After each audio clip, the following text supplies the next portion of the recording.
আবু তালেব ভাতিজার চিন্তায় চিন্তিত। নবীজি যখন বাসায় ফিরলেন, আবু তালেব ডাক দিলেন, ও মুহাম্মদ এদিকে আসো। চাচার ডাকে আপনার নবী চাচার কাছে গেলেন। বলতেছে, মুহাম্মদ তুমি যেটা করতেছো সেটা থেকে কি একটু বিরত থাকা যায় না? আমি তো তোমার জীবন নাশের ব্যাপারে চিন্তিত আছি। আমি তো তোমার ব্যাপারে বড় ক্ষতির আশঙ্কা করতেছি। আমার কাছে আরবের আশেপাশের সব গোত্রের মানুষেরা এসে এই কথা বলে গেছে, তুমি তো একটু বিরত হও, এতে তোমার জন্য ভালো হতে পারে। বিষয়টা হলো, আপনজন অনেক সময় সন্তানদেরকে ভালো কাজ থেকেও বারণ করে। কেন? যখন দেখে এই ভালো কাজ করতে গিয়ে তার আপনজনের বিপদ আসতে পারে। অনেক সময় বাবা সন্তানকে ভালো কাজ করতে বারণ করে। কেন করে? বলে সন্তানের ওই ভালো কাজের কারণে জীবন নাশের আশঙ্কা যখন থাকে। কিন্তু যদি পরিস্থিতি এমন হয়, তার সন্তান যদি তার কর্মের উপরে, তার অবস্থার উপরে দৃঢ় প্রতিজ্ঞাবদ্ধ থাকে, যদি বলে বাবা আমার জীবন চলে যায়, যাক, জন্মেছি মরতেই হবে, ভালো কাজ করতে গিয়ে যদি মরলাম তবুও আমি পিছপা হব না। অনেক সময় দেখবেন একটু আগে যেই অভিভাবক সন্তানের ক্ষতির আশঙ্কায় চিন্তিত ছিল, সন্তানের ওই ভালো কর্মের উপরে অটল অবিচল থাকার কারণে এইবার বাবাও বলে, ঠিক আছে তুমি তোমার কাজ চালায় যাও, জীবন যদি দিতে হয় আমিও তোমার সাথে দিতে প্রস্তুত আছি। চাচা আবু তালেবের কথা শুনে নবীজি বুঝতে পারলেন মুহাব্বতের কারণে চাচা ভীত। চাচার কথা শেষ। এইবার আপনার নবীজি চাচাকে বলতেছে, চাচা আমি বুঝতে পেরেছি আপনি আমার জন্য কেন চিন্তিত, তবে আপনি শুনে নেন, শুধুমাত্র এই আশেপাশের আরব গোত্রের গোত্রপতিরা কেন, গোটা দুনিয়ার মানুষও যদি আমার বিরুদ্ধে চলে যায়, আল্লাহ তাআলা আমাকে যেই দায়িত্ব দিয়েছেন, আমাকে যেই জিম্মাদারি দিয়েছেন, এই দায়িত্ব থেকে আমি এক কদম পেছনে হটব না। নবীজির এই অটল অবিচল অবস্থা যখন আবু তালেব পর্যবেক্ষণ করলেন, বুঝতে পারলেন।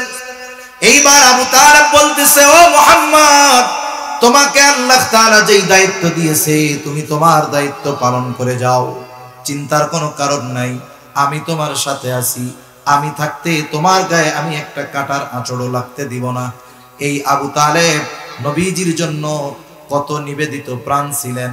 ইতিহাস বলে যেই বছর আবু তালেব মারা গেল, সেই বছরই খাদিজাতুল কুবরা রাদিয়াল্লাহু তাআলা আনহা দুনিয়া থেকে চলে গেলেন।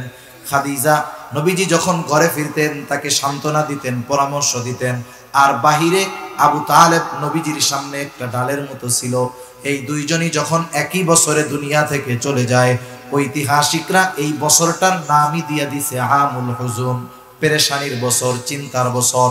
এই চাচা আবু তালেব যখন জীবনের একেবারে সংকটময় অবস্থায় পৌঁছিয়ে গেছে, আপনার নবী খুব ভালো মতো জানে, চাচা যত মোহাব্বত করুক না কেন, ভালোবাসুক না কেন, যদি ঈমানবিহীন দুনিয়া থেকে চলে যায়, এই মোহাব্বত তার কোনো কাজে আসবে না, তাকে জাহান্নাম থেকে বাঁচা হবে না। এইবার আবু তালেব যখন ওই অবস্থা, নবীজি চাচার শিয়রের কাছে গিয়া খুব আবেগ আপ্লুত মোহাব্বতের সাথে বলতেছে, চাচা আপনি শুধু বলেন লা ইলাহা ইল্লাল্লাহ, যে আল্লাহ ছাড়া কোনো ইলাহা নাই, বাকি বিষয়ের ব্যাপারে আমি আল্লাহ তাআলার কাছে আপনার জন্য সুপারিশ করব। ঐতিহাসিকেরা লিখে আবু তালেবের চেহারার মধ্যে বোঝা যায় সে হয়তো বলবে ভাব, কারণ দেখবেন একটা মানুষের যদি ভালো কোনো মুখ থাকে, অবস্থা যদি ভালো থাকে, তার চেহারার দিকে তাকাইলে বোঝা যায়। এমত অবস্থায় মক্কার কাফেররাও সেখানে উপস্থিত। আবু তালেবের কাছে এসে বলতেছে, আবু তালেব খবরদার, আপনি এই কাজ করেন না, সমাজের মানুষ আপনাকে বীর পুরুষ মনে করে, আপনি যদি মরার সময় বাবার ধর্ম ত্যাগ করে মরেন তাইলে সমাজের মানুষ আপনাকে কাপুরুষ ভাববে, আপনার যেই সম্মান সেটা থাকবে না, মরার সময় বাপদাদার ধর্মে চুনকালি দিয়া মরছে ওই কাপুরুষটা, এইরকম আপনার ব্যাপারে বলবে। তাকে উত্তেজিত বানায়া দিল। নসিব খারাপ, আবু তালেবের কালিমা নসিব হলো না, দুনিয়া থেকে আবু তালেব চলে গেল। নবীজিও চিন্তিত, আহারে যেই চাচা আমার জন্য এত কিছু করলেন, ওই চাচার অনন্তকাল নাজাত পাওয়ার কোনো আর সম্ভাবনা নাই। আল্লাহর নবী চিন্তিত, আর আল্লাহ তাআলা আপনার নবীজিকে বলেন, ইন্নাকা লা তাহদি মান আহবাবতা আনতাল আলিমুল হাকীম।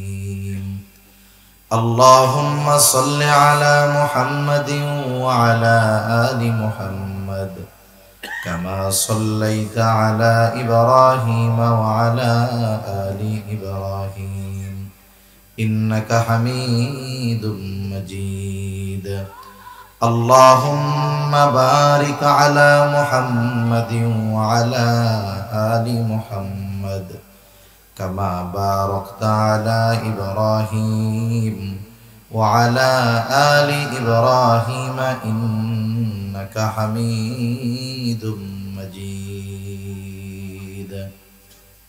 الحمد لله ঐতিহ্যবাহী গোপালগঞ্জ জেলার অন্তর্গত মাঝিগাতি বাবুরগাতি উলামায়ে কেরামের উদ্যোগে আয়োজিত প্রথম বার্ষিক ওয়াজ মাহফিলের সম্মানিত শ্রদ্ধেয় সভাপতি আলহাজ মাওলানা তৈয়বুর রহমান শেখ সিনিয়র শিক্ষক সিলনা হাই স্কুল, আজকের মাহফিলের প্রধান অতিথি বিশেষ অতিথিবৃন্দ সহ সম্মানিত শ্রদ্ধেয় উলামায়ে কেরাম, সামনে উপস্থিত মুরব্বিয়ানে কেরাম, সমবয়সী যুবক বন্ধু, স্নেহের ছোট ভাই এবং পর্দার অন্তরালে অবস্থানরতা সম্মানিত শ্রদ্ধেয় মা ও বোন, দয়াময় আল্লাহ রব্বুল আলামিনের দরবারে অগণিত শুকর যে মহান মালিক আমাদের হায়াতে বরকত দিয়ে সুস্থ রেখে হাজারো মানুষের মধ্য থেকে যাচাই বাছাই করে হাদিসের ভাষায় জান্নাতের বাগানে আসার বসার কিছু কথা বলবার এবং শ্রবণ করবার সুযোগ যে মহান মালিক আমাদের দান করেছেন, সে মহান মালিককে খুশি করার জন্য মহব্বতের সাথে জবান খুলে অন্তর থেকে আমরা একবার কালিমাতুশ শুকর পাঠ করি আলহামদুলিল্লাহ। অগণিত দুরুদ ও সালাম সৈয়দুল আম্বিয়া, আশরাফুল আম্বিয়া, খাতামুল আম্বিয়া, ইমামুল মুরসালিন, রহমাতুল লিল আলামিন মুহাম্মাদুর রাসূলুল্লাহ সাল্লাল্লাহু আলাইহি ওয়াসাল্লামের উপর। সম্মানিত উপস্থিতি, উলামায়ে কেরামের উদ্যোগে আজকের এই আয়োজন, আসলে বাস্তবতা হলো উলামায়ে কেরাম একটা জাতির, একটা দেশের, একটা এলাকার উন্নতির, অগ্রগতির, সমৃদ্ধির বাস্তব চিন্তা ফিকির উলামায়ে কেরাম করে। এখন কথা হলো, তাহলে উলামায়ে কেরামের বিরোধিতা করারও লোক সমাজে আছে না নাই? যেমন দেখবেন, আমরা যদি পরিপূর্ণ শরঈ অনুশাসনের মধ্যে চলে আসি, পৃথিবীর কোনো দেশ যদি পরিপূর্ণ ইসলামের মধ্যে অন্তর্ভুক্ত হয়ে যায়, তাদের রাষ্ট্র ব্যবস্থা, তাদের শাসন ব্যবস্থা, সামাজিক ব্যবস্থা এক কথায় A to Z কোরআন সুন্নাহর দিক নির্দেশনা অনুযায়ী হয়, বলেন তো ওই দেশে পরিপূর্ণ শান্তি আসবে কি আসবে না? নিঃসন্দেহে আসবে। এটা সকলেই মানে, সকলেই জানে, কিন্তু সকলেই চায় না যে আমাদের দেশ পরিপূর্ণ ইসলামী অনুশাসনের আলোকে চলুক। কেন? কারণ চোর জানে যে এদেশে চুরি করে যদি ধরা খাওয়া হয় আর যদি ইসলামী শাসন ব্যবস্থা থাকে তাহলে তার হাত কাটা যাবে। এজন্য যারা চোর, এরা কখনো চাইবে না গোটা দুনিয়াব্যাপী ইসলামের আইন বাস্তবায়ন হোক, ঠিক কিনা বলেন? যেগুলো দুর্নীতিবাজ, যেগুলো ঘুষখোর, যেগুলো পাপাচার, জেনা ব্যভিচারে লিপ্ত, ওরা জানে যদি কোনো পুরুষ, বিবাহিত পুরুষ এই জেনা করে তাহলে শরীয়তের শাসন আইন হলো তাকে পাথর মেরে হত্যা করা হবে। এজন্য দুনিয়াতে যারা জেনার সাথে লিপ্ত, এই জেনাখর, এরা কখনো চাইবে না যে গোটা দুনিয়া শরীয়তের আলোকে আলোকিত হোক, ঠিক কিনা বলেন? এটা বাস্তবতা, এটা আমাদের দেশ সহ গোটা দুনিয়ায় আছে। যারা শরীয়ী অনুশাসনকে মেনে নিতে চায় না, এটা তাদের মূল কারণ। কিন্তু বাস্তবতা হলো, যদি আমরা শরীয়তের আলোকে জীবন সাজাতে পারি তাহলে শান্তি, সমৃদ্ধি, অগ্রগতি সব কিছু মানুষের মধ্যে আসবে, এ ব্যাপারে কোনো সন্দেহ নাই। যদিও উলামায়ে কেরামের শক্তি কম, পাওয়ার কম, এরপরেও উলামায়ে কেরাম তারা প্রত্যেকের অবস্থান থেকে চিন্তা করে যে আমার এলাকাটা জানি শান্তিময় হয়, আমার এলাকার মধ্যে যেন কোনো পাপাচার না হয়। এজন্য প্রায় প্রত্যেক জায়গার উলামায়ে কেরাম এই ফিকির করে, এই চিন্তা করে এলাকার পরিবর্তনের জন্য, ঠিক কিনা? তা আমার মনে হয় যেটা, এই যে বাবুরগাতি উলামায়ে কেরামের উদ্যোগে মাহফিল, এটা তাদের ওই উদ্দেশ্যগুলোর, ইচ্ছাগুলোর বাস্তব প্রতিফলন ঘটানোর একটা আয়োজন। এতটুকু মাহফিলটা, এর দ্বারা যে তাদের উদ্দেশ্য পূর্ণ হয়ে গেছে বিষয়টা এমন নয়। উদ্দেশ্যটা পূর্ণ করার জন্য যত কিছু দরকার, এর একটা অংশ হিসাবে এই দ্বীনি মাহফিলের আয়োজন। মোট কথা হলো, আমি যে কথাগুলো বলবো এ কথাগুলো আপনাদের এখানে যারা উপস্থিত আছেন সকলেই জানেন, সকলেই বলতে পারবেন। কিন্তু ওনারা বাহির থেকে মেহমান কেন আনলেন?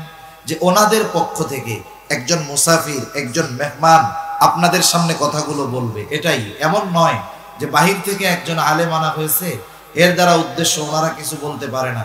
ওনারা বলতে পারে, বরং এমন যোগ্য লোক আছে যারা বলার জন্য যাদের আনা হচ্ছে বা এসেছে বা আমাকে আনা হয়েছে, আমার ওস্তাদতুল্য লোকও আপনাদের এখানে আছে।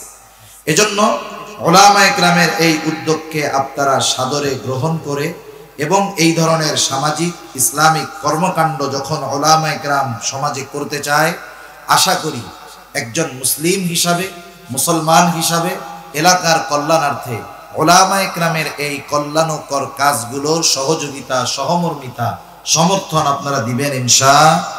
আল্লাহ তৌফিক দান করেন। এখন উলামা ইকরাম কেন জাতির চিন্তা করেন? এর কারণ হলো, একজন আলেম হওয়ার জন্য যেই শিক্ষাগুলো গ্রহণ করেছে, এই শিক্ষাই তাকে মানুষের, রাষ্ট্রের, জাতির অগ্রগতি, উন্নতির চিন্তা করতে বাধ্য করে।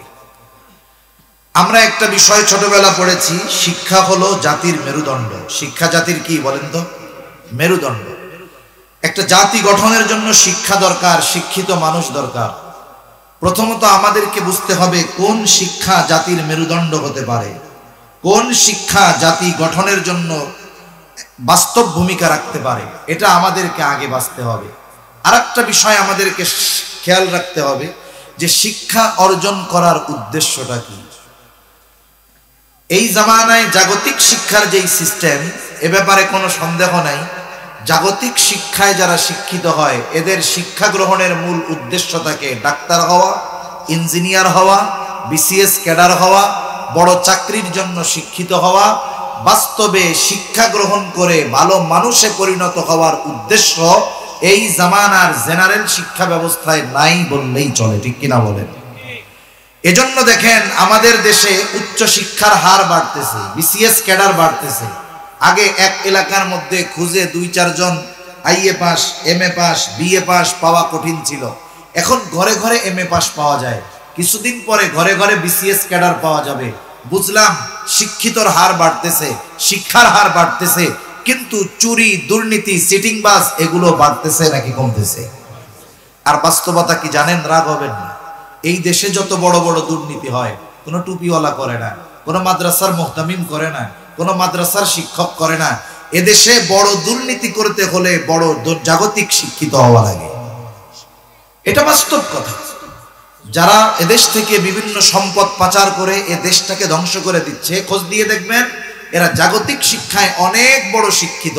তাহলে বলেন, যেই শিক্ষা তাকে দুর্নীতিবাজ বানালো, যেই শিক্ষা তাকে দেশের সম্পদ বিদেশে পাচার করা শেখালো, যেই শিক্ষা তাকে নৈতিকতার শিক্ষা দিতে পারলো না, এই ধরনের শিক্ষা কোশ্চিনকালেও জাতির মেরুদণ্ড হতে পারে না।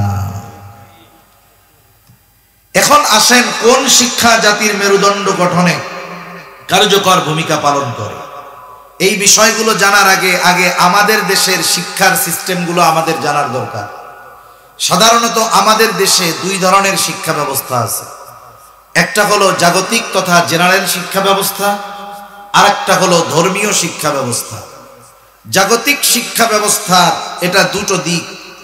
এখন প্রশ্ন হতে পারে, ধর্মীয় শিক্ষা ব্যবস্থার মধ্যে তো মাদ্রাসা কওমিও আছে, আলিয়াও আছে।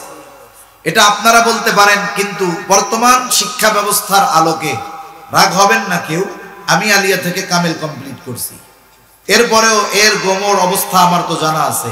বর্তমান শিক্ষা ব্যবস্থা আলিয়া মাদ্রাসা, এটাকে মাদ্রাসার নামে বলা যায়, কিন্তু বাস্তবিকতা হলো এই শিক্ষা ব্যবস্থাটাকেও জাগতিক শিক্ষা ব্যবস্থার সাথে যোগ করব কেন বা ধরা উচিত কেন, এটা আমি একটু পরে বলতেছি।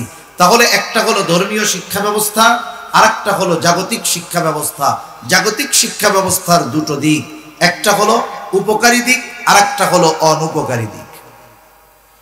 প্রথমে আসেন আমরা কিছু অনুপকারী দিকের ব্যাপারে জানি, কারণ কিছু কথা আছে সব কথা কিন্তু সুর দিয়া কওয়া যায় না, কিছু কথা আছে বোঝানোর জন্য বলতে হয়, কিছু কথা আছে বোঝানোর জন্য ভেঙে ভেঙে বলার দরকার।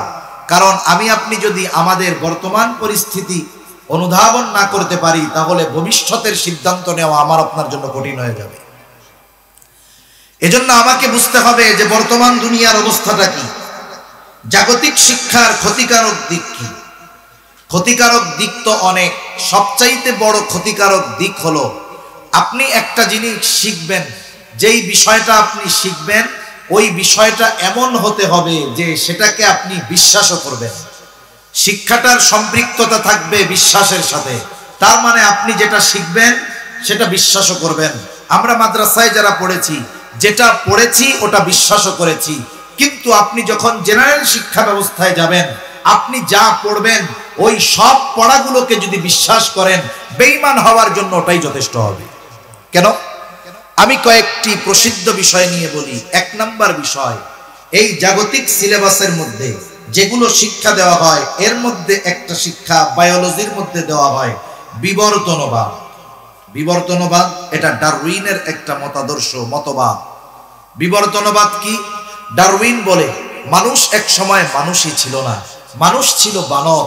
আস্তে আস্তে পরিবর্তনের মাধ্যমে একটা সময় মানুষ বানর থেকে পরিবর্তন হয়ে মানুষে পরিণত হয়েছে। বিবর্তনের মাধ্যমে বানর থেকে মানুষে পরিণত হয়েছে। ওলামায়ে কেরাম আছেন, আপনারাও সাধারণভাবে বুঝবেন। বলেন তো, মানুষ সৃষ্টির যেই পদ্ধতি আল্লাহ তাআলা কোরআনুল কারীমের মধ্যে সুস্পষ্টভাবে বর্ণনা করেছেন, কি করেন নাই? এক জায়গায় নয়, বেশ কয়েক জায়গায়। সাথে সাথে বিজ্ঞানের কিছু স্বীকৃত বিষয় আছে, যেই সিদ্ধান্তগুলোর উপরে বিজ্ঞান চূড়ান্তভাবে উপনীত হয়েছে। বিজ্ঞানের কিছু থিওরি আছে, সূত্র আছে, যেগুলো আজকে যেটা চলতেছে দেখবেন 20 বছর পরে সেটা নাই। এই সূত্র পুরো চেঞ্জ হয়ে গেছে, এর বিপরীত হয়ে গেছে। তাহলে বিজ্ঞানের কিছু বিষয় আছে, যেই বিষয়গুলোর ব্যাপারে বিজ্ঞান চূড়ান্ত সিদ্ধান্তে উপনীত হয়েছে। এর মধ্যে একটা হলো মানুষ কিভাবে মায়ের গর্ভ থেকে তার ভ্রূণ কিভাবে বড় হয়ে এক সময় সে দুনিয়ায় আসে। এই বিষয়টা বিজ্ঞান গবেষণা করে চূড়ান্ত সিদ্ধান্তে উপনীত হতে পেরেছে। আর বাস্তবতা কি? বিজ্ঞান যেটা গবেষণা করে অল্প কিছুকাল আগে সিদ্ধান্তে পৌঁছিয়েছে, এই বিষয়টা 1500 বছর আগেই আল্লাহ তাআলা দুনিয়ার মানুষকে কোরআনুল কারীমের মাধ্যমে জানায়া দিয়েছে। সুবহানাল্লাহ। তাহলে মানুষ কিভাবে সৃষ্টি হয় এটা স্পষ্টভাবে কোরআনুল কারীমের মধ্যে আছে। আল্লাহ তাআলা কোরআনুল কারীমের মধ্যে বলেছেন যে তিনি মাটি থেকে মানুষ আদম আলাইহিস সালামকে সৃষ্টি করেছেন। মানুষ সৃষ্টির মূল হলো মাটি, আর আদম আলাইহিস সালাতু ওয়াস সালাম থেকে আমাদের সকলের রূহকে আল্লাহ তাআলা বের করেছেন। যেই বিষয়টা কোরআনে সুস্পষ্টভাবে আছে, ওই বিষয়টার বিপরীত বিষয়কে, তথা কেউ যদি এই কথা পড়ে সাথে সাথে বিশ্বাস করে যে মানুষ বানর থেকে বিবর্তনের মাধ্যমে মানুষ হয়েছে, তাহলে বলেন তো তার ঈমান থাকবে নাকি যাবে? কারণ একটা মানুষ বেঈমান হওয়ার জন্য তার গোটা কোরআনকে অস্বীকার করা লাগবে না। একটা মানুষকে বেঈমান হওয়ার জন্য একটা পারা অস্বীকার করা লাগবে না, একটা সূরা অস্বীকার করা লাগবে না, একটা রুকু অস্বীকার করা লাগবে না, একটা আয়াত অস্বীকার করা লাগবে না, একটা শব্দ অস্বীকার করা লাগবে না। কোরআনের একটা অক্ষর যদি কেউ অবিশ্বাস করে, বেঈমান হওয়ার জন্য যথেষ্ট।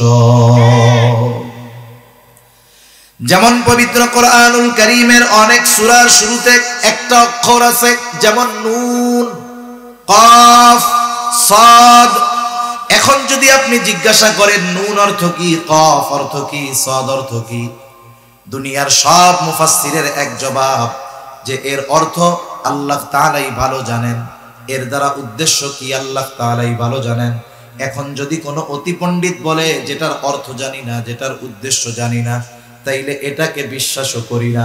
বলেন তো, এই কথা বলে যদি কেউ কোরআনুল কারীমের একটা অক্ষর নুন, একটা অক্ষর কফ, এক অক্ষর সাদ, এইগুলোর মধ্য থেকে একটাকে যদি অবিশ্বাস করে, বলেন তো তার ঈমান থাকবে নাকি চলে যাবে? তাহলে জাগতিক শিক্ষার সবচাইতে বড় ক্ষতি হলো আমার আপনার সন্তান এরা যদি ওই শিক্ষাগুলো গ্রহণ করার সাথে সাথে ওই শিক্ষাকে যদি বিশ্বাস করে নেয়, তাহলে তার ঈমান চলে যাবে, বেঈমান হয়ে যাবে। এখন বলতে পারেন হুজুর, তাহলে সে এইগুলো পড়লে অসুবিধা কি? বিশ্বাস না করলেই হলো। বাস্তবতা হলো একটা পরিবেশে থাকতে থাকতে একজনের মন মস্তিষ্ক মগজ ওইভাবেই প্রস্তুত হয়ে যায়। আপনি যদি চিন্তা করেন আপনি আপনার সন্তানকে জাগতিক শিক্ষায় দিয়ে দিবেন, কিন্তু তাকে দ্বীনি শিক্ষার লেবাস লাগায় দিলেন না, দ্বীনি শিক্ষায় তার ভিত গড়ে তুললেন না, অধিকাংশ ক্ষেত্রে এটা চ্যালেঞ্জ দিয়ে বলা যায় ওই সন্তান যত জাগতিক লাইনে উচ্চ শিক্ষিত হবে সে তত দ্রুত ঈমান এবং ইসলাম থেকে দূরে সরে যেতে থাকবে। তাহলে জাগতিক শিক্ষার অন্যতম ভয়ঙ্কর দিক হলো এই শিক্ষা বিশ্বাস করার কারণে আমার আপনার সন্তান বেঈমান হয়ে যেতে পারে। যদি সোজা কথাই বলি, যেটা বিশ্বাস করলে ঈমান চলে যাবে সেটা পড়ার দরকার নেই, ঠিক কিনা কোন? এটা হলো মূল কথা। এরপরে যদি আপনি পড়াতেও চান সতর্ক থাকার দরকার। এই যে সম্প্রতিকালে আমরাও এক সময় স্কুলে পড়ছি, স্কুলে পড়ে অনেক ভালো কিছু আমরা শিখছি, কিন্তু এখন স্কুলে পড়ায়া কি শেখাচ্ছে আল্লাহ তাআলা ভালো জানে। আমার আপনার সন্তান স্কুলে পড়ে স্বাভাবিক বিষয় ছিল, যেহেতু 92% মুসলমানের দেশ, এদেশের পাঠ্যপুস্তক শিক্ষা ব্যবস্থা, জেনারেল শিক্ষা ব্যবস্থা মুসলমানদের মৌলিক শিক্ষার আলোকে পাঠ্যসূচি নির্ধারণ করার দরকার ছিল, ঠিক কিনা বলেন? পাঠ্যপুস্তক প্রণয়ন করার দরকার ছিল, কিন্তু এটা হয় না। এটা আমাদের আফসোসের ব্যাপার। অথচ আল্লাহ রাসূল সাল্লাল্লাহু আলাইহি ওয়াসাল্লাম বলেন, দ্বীনি ইলম শিক্ষা করা প্রত্যেক মুসলমান নরনারীর উপরে ফরজ। যেই বিষয়টা কম্পালসারি ফরজ, আমাদের উচিত ছিল আমাদের শিক্ষা ব্যবস্থা ওইভাবে সাজানো যে আমাদের সন্তানেরা স্কুলে পড়ুক আর মাদ্রাসায় পড়ুক। স্কুলে যখন পড়বে, পড়ার সাথে সাথে ফরজ পরিমাণ ইলমে দ্বীন স্কুল থেকে তার অর্জন হয়ে যাবে। কিন্তু আফসোস, এখন শিক্ষা ব্যবস্থা এমন হচ্ছে, পাঠ্যপুস্তকগুলো এমন হচ্ছে, ক্লাস 3-র বাচ্চাটাকেও নাস্তিক বানানোর অপচেষ্টা চলতেছে। একটা একটা করে বিশ্লেষণ করতে গেলে লম্বা সময়ের দরকার। একটা দুইটা বলি, যেমন দেখেন ক্লাস 3-র একটা বই দিয়েছিল ইসলাম ও নৈতিক শিক্ষা বই। প্রথমে ভুল কি হইল? ভুল হলো যে ওই বইয়ের কাভার পেজের পেছনের কাভার পেজের ভেতরের অংশে একটা মূর্তির ছবি আসছে। মূর্তির ছবি আসছে, একটা বইয়ে আসছে তা না, অধিকাংশ বইয়ের মধ্যে আসছে। মুসলমান যখন ফুসলে উঠছে তখন আস্তে করে বইগুলা উঠায় নিয়ে যাওয়া হয়েছে। এখন কথা হইল, এই ধরনের ভুল মাঝে মধ্যে হয়, কিন্তু আমাদের বইগুলোর মধ্যে হয় কেন? শুধু ওদের বইগুলোর মধ্যে তো হয় না। কথা বুঝেন না? ভুল শুধু আমাদের সাথেই হয়, বিষয়টা কিন্তু তা না। এই ভুলগুলো কেন করে? বলে ইচ্ছা করে করে। করার কারণ কি? কারণ হলো এরা তো আমাদের ঈমান চুরি করতে চায়। একটা জিনিস, কিছু জিনিস আছে চুরি করার আগে ওই জিনিসটার ব্যাপারে ভালো মতো জানা শোনা, এরপরে চুরি করা। এখন আমি বলি যে এরা যে এটা দিল, ভুল করে দিল না ইচ্ছা করে দিল? আমার তো মনে হয় ইচ্ছা করে দিয়েছে। পরীক্ষা করছে যে মুসলমানদের ঈমানি সচেতনতা আছে কিনা।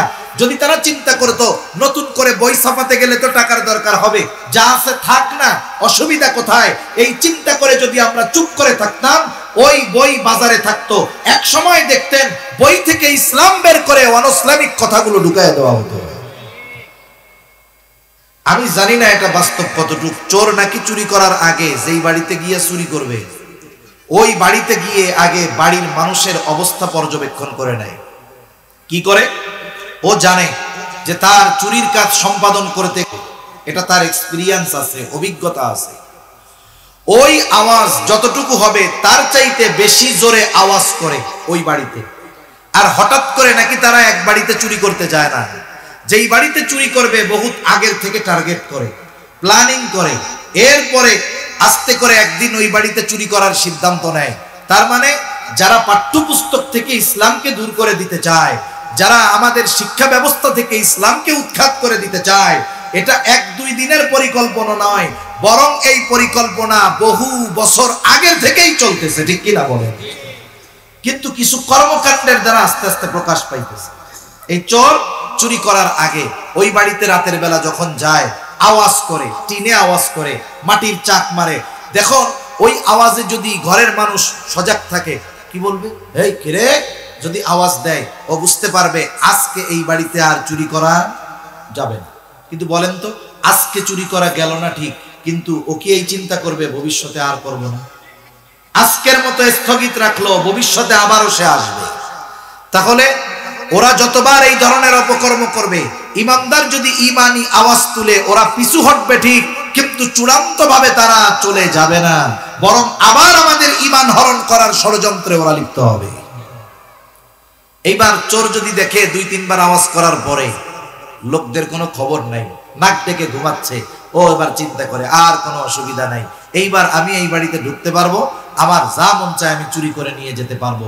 এজন্য প্রথমত আমাদের যেই বিষয়টা মনে রাখতে হবে যে ইসলামের বিরুদ্ধে যখন কোনো ষড়যন্ত্র হয়, সাধারণ মানুষ, সাধারণ মুসল্লি, আম পাবলিক এনারা অনেক কিছু অনুধাবন করতে পারে না, বুঝতে পারে না, কিন্তু ইসলামের উপরে যখন কোনো আঘাত আসে তখন যারা এই বিষয়ে বিশেষজ্ঞ উলামায়ে কেরাম বুঝতে পারে, আমাদের কাজ হলো উলামায়ে কেরাম যখন আমাদেরকে এই বিষয়গুলোর ব্যাপারে সতর্ক করবে যে দেখো যে তোমাদের ঈমানের উপরে আঘাত আসতেছে, আমাদের উচিত হবে উলামায়ে কেরামের সাথে তাদের ডাকে আহ্বানে সাড়া দিয়ে ওই ধরনের ইসলাম বিদ্বেষী কর্মকাণ্ডের বিরুদ্ধে ঈমানি আওয়াজ তুলে প্রতিবাদী হওয়া। ঠিক কিনা বলেন? যেমন ঘরের মানুষ শুধু যদি বলে এই কেরে, এতেই চোর সাময়িকভাবে পালিয়ে যায়, এজন্য আমাদেরও উচিত হবে এটা করা। এখন আসেন, এরা কি সিদ্ধান্ত নিল? এই যে বইয়ের মধ্যে এরকম দিয়েছে, প্রতিবাদ হয়েছে, এইবার হয়তো বাদ দিয়ে দিবে, এর দ্বারা যে ষড়যন্ত্র শেষ তা নয়, ভবিষ্যতে হয়তো নতুন পদ্ধতিতে, নতুন কৌশলে, হয়তো আগামী বছর নয়তোবা কিছুকাল পরে আবার একই ধরনের ষড়যন্ত্র আসবে, সেটা হতে পারে অন্য পদ্ধতিতে, আমরা হয়তো বুঝবো না। উলামায়ে কেরাম যখন বুঝবে, আমাদেরকে যদি সতর্ক করে, আমরা উলামায়ে কেরামের আহ্বানে সাড়া দিয়ে ওই ষড়যন্ত্রগুলো প্রতিহত করার জন্য আমরা আমাদের জীবন দিয়ে হলেও প্রচেষ্টা করবো ইনশাআল্লাহ। এখন আসেন বইটা নিয়ে একটু বিশ্লেষণ করি। বইটার নাম হলো ইসলাম ও নৈতিক শিক্ষা। ইসলাম ও নৈতিক শিক্ষা, সুন্দর একটা নাম, কিন্তু এই সুন্দরের মধ্যে অনেক ভয়ঙ্কর কিছু মেসেজ আছে, খবর আছে। এটা হয়তো আমরা অনেক সময় বুঝি, অনেক সময় বুঝি না। ইসলাম ও নৈতিক শিক্ষা, এক সময় স্কুলের মধ্যে প্রত্যেক শ্রেণীতেই ইসলাম শিক্ষা ছিল, বইয়ের নাম ছিল ইসলাম ধর্ম শিক্ষা। হিন্দুদের জন্য ছিল হিন্দু ধর্ম শিক্ষা, বৌদ্ধদের জন্য ছিল বৌদ্ধ ধর্ম শিক্ষা, খ্রিস্টানদের জন্য ছিল খ্রিস্টান ধর্ম শিক্ষা। ধর্মের ভিন্নতা হতে পারে, কিন্তু প্রত্যেক ধর্মের বইয়ের সাথে ওই ধর্মের নাম যোগ করার সাথে সাথে ধর্ম শব্দটা ছিল, ঠিক না? বীজগণিতে একটা নিয়ম আছে মনে হয়, যেই সংখ্যাটা সবার মধ্যেই পাওয়া যায় ওটা কেটে দিতে হয়, অঙ্কের একটা পর্যায়ে এরকম হয়। তাহলে হিন্দুদের ধর্মীয় শিক্ষা বইয়ের মধ্যে ধর্ম শব্দ আছে, মুসলমান ধর্ম শিক্ষা, ইসলাম ধর্ম শিক্ষা, হিন্দু ধর্ম শিক্ষা, বৌদ্ধ ধর্ম শিক্ষা, খ্রিস্টান ধর্ম শিক্ষা। তাহলে এক কাজ করো, এদের উদ্দেশ্য কি? শিক্ষা ব্যবস্থাকে একমুখী করা। একমুখী শিক্ষা ব্যবস্থা বলতে কি বুঝেন? যেই শিক্ষা ব্যবস্থায় হিন্দু, বৌদ্ধ, খ্রিস্টান, নাস্তিক সকলের বই হবে এক, পাঠ্যসূচি হবে এক, স্কুল হবে এক। বলেন তো, যদি সব বইয়ের মধ্যে সব ধর্মের মানুষকে পড়ানোর ব্যবস্থা এক বইয়ের মধ্যে করা হয়, তাহলে বলেন তো ধর্ম নামে, ইসলাম শিক্ষা নামে কোন বই কি ওই প্রতিষ্ঠানগুলোয় রাখা যাবে? যাবে না। আপনারা মাঝে মধ্যে এটা শুনেন যে আমাদের শিক্ষা ব্যবস্থাকে একমুখী শিক্ষা ব্যবস্থা করতে হবে। মনে রাখবেন, এর অপোজিটেই কথাটা হলো আমাদের শিক্ষা ব্যবস্থাকে সেকুলার শিক্ষা ব্যবস্থা করতে হবে। সেকুলার শিক্ষা ব্যবস্থা মানে কি? যেখানে ধর্ম থাকবে না। যেখানে কি থাকবে না? ধর্ম থাকবে না। সেকুলার মানে কি? যার কোনো ধর্ম নাই, যার কোনো কি নাই, ধর্ম নাই। তার মানে শিক্ষা ব্যবস্থাকে ধর্মহীন করতে হবে। কি হীন করতে হবে বলেন? এটা টার্গেট আজকের না, অনেক আগে, ওই সেই সময় থেকে শুরু হয়েছে। এবার ধর্মবাদ দিছে, বইয়ের নাম দিছে ইসলাম শিক্ষা, হিন্দু শিক্ষা, এরকম নাম দিছে। ইসলাম শিক্ষা বই আমাদেরটা আছে, ধর্ম শব্দ বাদ দিয়ে দিছে। কিছুদিন পর উদ্দেশ্য কি? বলে লেখা থেকে, পড়া থেকে বাস্তবতায় ইসলামকে দূর করতে হবে। এখন এখানে যদি ইসলামকে দূর করতে হয়, ইসলামের বিকল্প একটা শব্দকে মানুষের সামনে পরিচিত করতে হবে। কিছুদিন চললো ইসলাম শিক্ষা বই নামে, এরপরে ইসলাম শিক্ষার সাথে যোগ করা হলো ইসলাম ও নৈতিক শিক্ষা। ইসলাম ও নৈতিক শিক্ষা এখন এই নামে চলতেছে না? চলতেছে, কিছুকাল চলতে দেন। নৈতিক শব্দটা ভালো, একটা সময় দেখবেন কি করবে, আস্তে আস্তে করে ইসলাম বাদ দিয়ে বইয়ের নাম রাখবে শুধু নৈতিক শিক্ষা। এখন আপনাদের জিজ্ঞাসা করি, দুনিয়াতে যত ধর্ম আছে, যত ধর্ম আছে, এটা আল্লাহর কাছে মনোনীত হোক আর মানুষের বানানো ধর্ম হোক, বলেন তো প্রত্যেক ধর্মের মধ্যে নৈতিকতার কিছু কথা আছে না নাই? জোরে বলেন না, আছে না নাই? তাহলে আগে মুসলমানের সন্তান স্কুলে আলাদা একটা সাবজেক্ট ছিল তার ইসলাম ধর্ম শিক্ষা, সেটাকে বাদ দিয়ে একটা সাবজেক্ট হবে নৈতিক শিক্ষা। ওইখানে হিন্দু ধর্মের কিছু কথা থাকবে, ওইখানে মুসলমান ধর্মের কিছু কথা থাকবে, ওইখানে খ্রিস্টান ধর্মের কিছু কথা থাকবে। আরে নাস্তিকরাও কিছু মজার মজার কথা বলে, নৈতিকতার কথা বলে, মানবতার দোহাই দিয়ে সুন্দর সুন্দর কথা বলে। ওই কথাগুলো ঢুকিয়ে দিয়ে ইসলামকে দূর করে সব ধর্মের জন্য একটা বইকে তৈরি করা হবে। ওই বইয়ের নাম দিবে ওরা নৈতিক শিক্ষা। চ্যালেঞ্জ মনে রাখেন, যদি প্রতিবাদী না হই, এগুলোর বিষয়ে যদি সজাগ না হই, একটা সময় এটাই ওরা করবে। ইসলামকে পুরোপুরি জেনারেল শিক্ষা ব্যবস্থা থেকে উৎখাত করার ষড়যন্ত্র এগুলোই এরা চালিয়ে যাচ্ছে। এরপরে আসেন, আলিয়া মাদ্রাসাকে কেন আমি জেনারেল শিক্ষা ব্যবস্থার মধ্যে বললাম? ওটা মাদ্রাসা না? মাদ্রাসার নাম থাকলেই তো হবে না। আমাদের এলাকায় অনেক মানুষ আছে চেহারা একেবারে কালা, কিন্তু ওইটার নাম দলামিয়া। বুঝেন নাই? চেহারা কেমন কালো, নাম কি? এখন দলামিয়া ওনার নাম, এই জন্য উনি দলা হয়ে গেছেন। মাদ্রাসা নাম থাকলেই কি ওখানে দ্বীনি শিক্ষা পরিপূর্ণ থাকে? এটাও বিষয় না। এখান থেকে ইসলামকে দূর করার ষড়যন্ত্রটা দেখেন। এই ক্লাসের 6 এর 7 এর কয়েকটা বই দেখলাম, পুরোপুরি পড়ার সময় হয় নাই। ক্লাস 6 এর একটা বই সংস্কৃতি শিক্ষা, যে সংস্কৃতি শিখাবে আমাদের আলিয়া মাদ্রাসার ছাত্রছাত্রীদের। ক্লাস 6 এর বই, একটা বই, ওই বইয়ের যত ছবি আছে, যত লেখা আছে, সব ছবি লেখা ওই ক্লাসের ছাত্রছাত্রীদের জন্য শিক্ষণীয়, অনুসরণ। ওই বইয়ের কভার পেজের মধ্যে দেওয়া আছে একটা মেয়ে হারমোনিয়াম বাজাচ্ছে, আর একটা মেয়ে নাচতেছে, আর একটা ছেলে জানি কি লিখতেছে। বই কোন ক্লাসের? ক্লাস 6 এর। কোন মাদ্রাসার? আলিয়া মাদ্রাসা। তাহলে এই কভার পেজের মধ্যে কি ছবি দেওয়া? বলে একজন হারমোনিয়াম বাজাচ্ছে, কাপড় চোপড় মাথা টাথা খোলা, বেপরদায়, আর একটা মেয়ে নাচতেছে, আর একটা ছেলে তাদের সামনে লেখালেখি করতেছে। এর দ্বারা কি বোঝাচ্ছে? এই ছবিটার দ্বারা মেসেজ কি? এক নাম্বার, ক্লাস 6 এ যেই ছেলে মেয়েরা পড়ে নিঃসন্দেহে তারা প্রাপ্তবয়স্ক বয়স্কা। একটা ছেলে প্রাপ্তবয়স্ক হয় কত বছরে? বলে আহাদ্দুল বুলুগ হলো 15 বছর, বালেগ হওয়ার সর্বশেষ সীমা 15 বছর। কোন হিসাবে? বলে চন্দ্র তারিখের হিসাবে। তাহলে ইংরেজি হিসাবে একটা ছেলে সর্বশেষ বালেগ হওয়ার, প্রাপ্তবয়স্ক হওয়ার সময় সীমা 14.5 বছরের চাইতে একটু বেশি। এর আগেও সে হতে পারে, অধিকাংশ ক্ষেত্রে আরো আগে হয়ে যায়, 12-13 বছরে হয়ে যায়। তাহলে যেই ছেলেটা ক্লাস 6 এ পড়ে তার বয়স কমপক্ষে 6, 6, 12, 13, 14 বছরের কম না।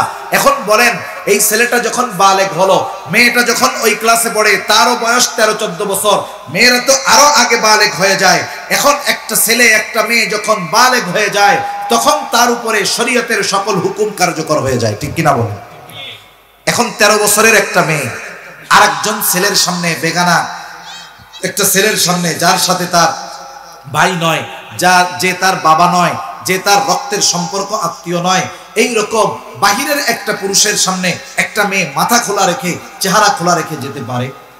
জোরে বলেন না, পারে?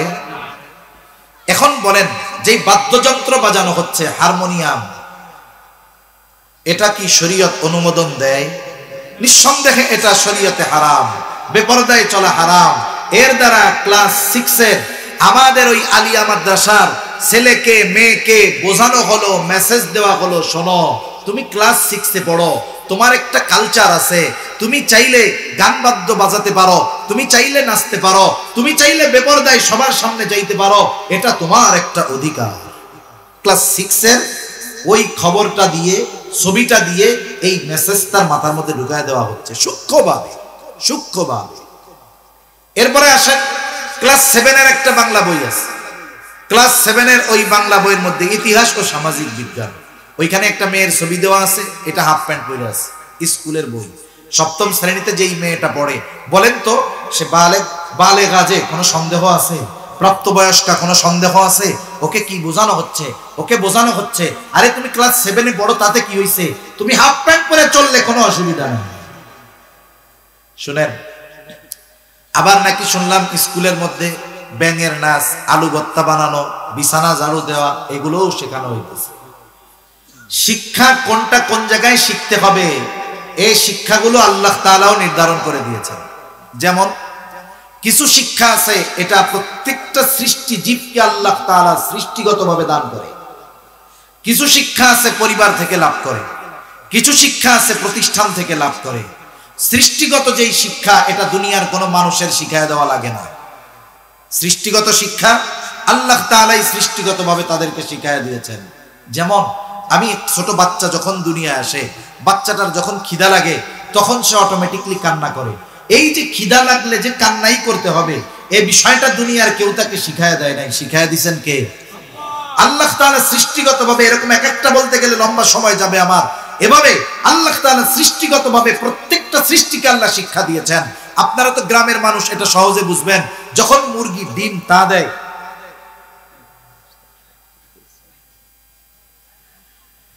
আল্লাহু আকবার, তাইলে বিষয় অন্য দিলে ভালো হতো আমার।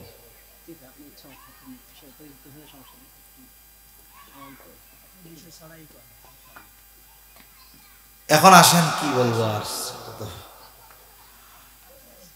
কথাগুলো কি বুঝতেছেন?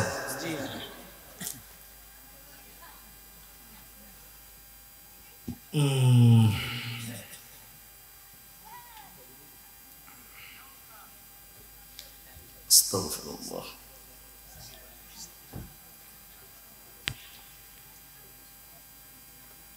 কথার ছন্দ আছে একটা, এটা তো আমার পক্ষ থেকে সবসময় আসে না, আল্লাহ তাআলার পক্ষ থেকেই আসে। সুবহানাল্লাহ। কি জানি বলতেছিলাম? সৃষ্টিগত শিক্ষা বিভিন্ন প্রকার। সৃষ্টিগত যেই শিক্ষা, সৃষ্টিগত শিক্ষাটা আল্লাহ তাআলার পক্ষ থেকেই প্রত্যেকটা মাখলুক, প্রত্যেকটা সৃষ্টিকে আল্লাহ তাআলা দিয়ে থাকেন। যেমন মুরগির বাচ্চা, মুরগি ডিম তা দেয় না? আগে ডিম তা দেয়। ডিম তা দেওয়ার পরে কে তাকে শিখিয়ে দেয়? যখন সে 21 দিন পরে ভেতরে বাচ্চাটা হয়ে যায় ডিম থেকে, দেখবেন কোন ডিমের মধ্যে বিভিন্ন জায়গায় ওই মুরগির বাচ্চার আঘাতের দাগ আপনি দেখতে পারবেন না। মুরগির বাচ্চা ঠিক ওই জায়গাটাতেই সে আঘাত করে, যেই জায়গায় আঘাত করলে ডিম ভেঙে যাবে, ও বের হয়ে আসতে পারবে। এই যে যথাস্থানে যে সে আঘাত করবে, এটা দুনিয়ার কেউ তাকে শিখায়া দেয় নাই। তার মা মুরগিটাও তাকে শিখায়া দেয় নাই। শিখাই দিয়েছেন কে? জোরে বলেন না কে? এভাবে কিছু শিক্ষা আল্লাহ তাআলা মানুষকে সৃষ্টিগতভাবে প্রত্যেকটা মাখলুককে দান করেন। এরপরে কিছু শিক্ষা আছে যেটা পরিবার থেকে মানুষ লাভ করে।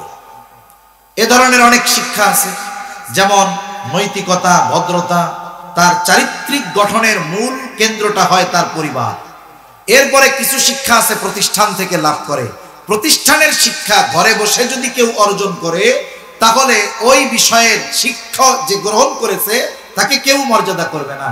কেমন কেউ যদি চিন্তা করে ডাক্তার হওয়ার জন্য, MBBS হওয়ার জন্য 20টা বই মনে করেন পড়ানো হয়, ও যদি চিন্তা করে আমি 20টা না, আমি 50টা বই পড়বো, তবে বাড়ি বসে বসে পড়বো। বাংলাদেশের MBBS এর সিলেবাস কমপ্লিট করছে, ইংল্যান্ডেরটা শেষ করছে, এরপরে বাজারে গিয়ে একটা ফার্মেসি দিছে। বলেন তো, ঘরে বসে পাশ করা এই ডাক্তারের কাছে আপনারা কি কেউ জ্বরের ওষুধ আনতে যাবেন?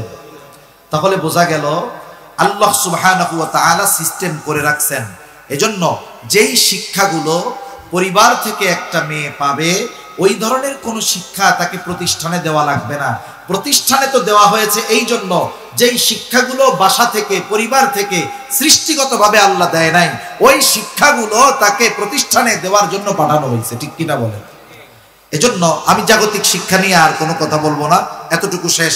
এজন্য এতটুকু আমরা বুঝে রাখবো যে জাগতিক শিক্ষার সবচাইতে ক্ষতিকারক দিক হলো যে একটা মানুষ যদি এই শিক্ষা গ্রহণ করে, সাথে সাথে এই শিক্ষার কিছু বিষয়কে যদি বিশ্বাস করে নেয়, তাহলে তার ঈমান ধ্বংস হয়ে যাবে। দ্বিতীয়টা হলো সমাজে দরকার একজন ইঞ্জিনিয়ার, সমাজে দরকার সে লেখাপড়া করে ইঞ্জিনিয়ার হলো, লেখাপড়া করে ডাক্তার হলো।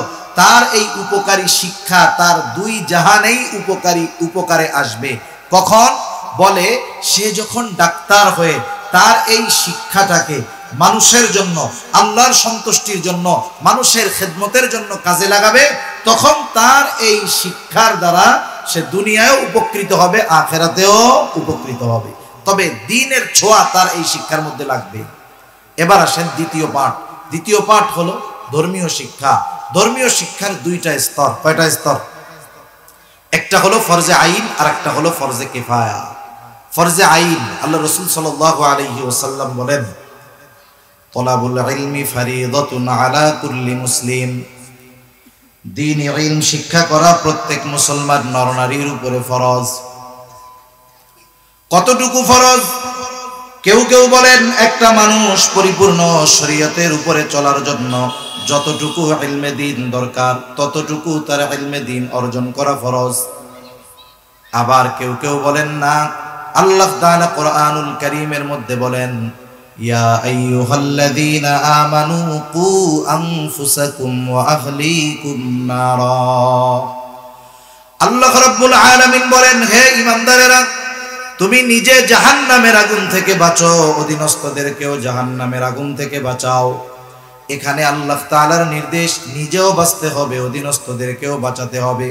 প্রথম প্রশ্ন হলো, নিজে জাহান্নামের আগুন থেকে বাঁচবো বুঝলাম, অপরকে জাহান্নামের আগুন থেকে কেমনে বাঁচাবো? কারণ দুনিয়ার কোনো মানুষকে আল্লাহ তাআলা এই ক্ষমতা দেন নাই, দুনিয়ার কোনো মানুষকে আল্লাহ তাআলা এই পাওয়ার দেন নাই যে সে নিজে আরেকজনকে জাহান্নাম থেকে বাঁচাতে পারবে। যদি এই ক্ষমতা দুনিয়ার কোনো মানুষকে আল্লাহ তাআলা দিতেন, কমপক্ষে আমার আপনার নবী মুহাম্মদুর রাসূলুল্লাহ সাল্লাল্লাহু আলাইহি ওয়াসাল্লামকে আল্লাহ তাআলা এই ক্ষমতাটা দিতেন। রাসূল আকরাম সাল্লাল্লাহু আলাইহি ওয়াসাল্লাম চাচা আবু তালেব, চাচার দ্বারা আমার আপনার নবীজি কি পরিমাণ সাহায্য পেয়েছেন এটা ইতিহাসের এক অনন্য বিষয়। রাসূল আকরাম সাল্লাল্লাহু আলাইহি ওয়াসাল্লাম যখন প্রাথমিক দিকে কাফেরদেরকে দাওয়াত দেন, কাফেররা একটা সময় নবীজির চাচার কাছে অভিযোগ করার জন্য আসছে, আবু তালেব, আপনি তো আমাদের বংশের নেতা, সম্মানিত মানুষ, আপনার ভাতিজা কি শুরু করলো যাতে করে আমাদের মধ্যে আত্মীয়তার সম্পর্ক নষ্ট হয়ে যাচ্ছে, মায়ের সাথে মেয়ের সম্পর্ক নষ্ট হয়ে যায়, বাবার সাথে ছেলের সম্পর্ক নষ্ট হয়ে যাচ্ছে। আপনি আপনার ভাতিজাকে একটু তার এই কর্মগুলো থেকে বিরত থাকার জন্য বলেন। আবু তালেব ওই দিন কাফেরদেরকে কিছু বুঝায় পাঠায় দিল, নবীজিকে কিছু বলেন নাই। যখন কাফেররা দেখলো নবীজিও তার কাজ যথাযথভাবে চালায় যাচ্ছে, ওরাও বুঝতে পারলো হয়তো আবু তালেব মুহাম্মদ সাল্লাল্লাহু আলাইহি ওয়াসাল্লামকে হয়তো কিছুই বলে নাই। এইবার আবু তালেব উতবা সাহেবা মিলে একা নয়, আশেপাশের সব গোত্রের গোত্রপতিদেরকে নিয়ে আবু তালেবের কাছে এসে বলে, আবু তালেব, আজকে আমরা একা আসি নাই, আমাদের সাথে আরবের আশেপাশের সব গোত্রের মানুষেরা আছে, সব গোত্রের গোত্রপতিরা আছে। আমরা চূড়ান্ত সিদ্ধান্তে উপনীত হয়েছি, আপনি যদি আপনার ভাতিজাকে তার কর্মকাণ্ড থেকে বিরত না করেন তাহলে আমরা সম্মিলিতভাবে কিন্তু আপনার ভাতিজার বিরুদ্ধে ব্যবস্থা গ্রহণ করব। এইবার আবু তালেব একটু চিন্তিত হয়ে গেলেন, ভীত হয়ে গেলেন। চিন্তায় আবু তালেব পায়চারি করতেছে। গভীর রাত, মুহাম্মাদুর রাসূলুল্লাহ সাল্লাল্লাহু আলাইহি ওয়াসাল্লাম দ্বীনি কাজ শেষ করে রাত্রে বাসায় ফিরতেছেন। আবু তালেব এখনো ঘুমায় না চিন্তায়, কারণ ঐতিহাসিকরা লিখে আবু তালেব তার সন্তানদের চাইতে আমার আপনার নবীজিকে বহুগুণ বেশি মহব্বত করত।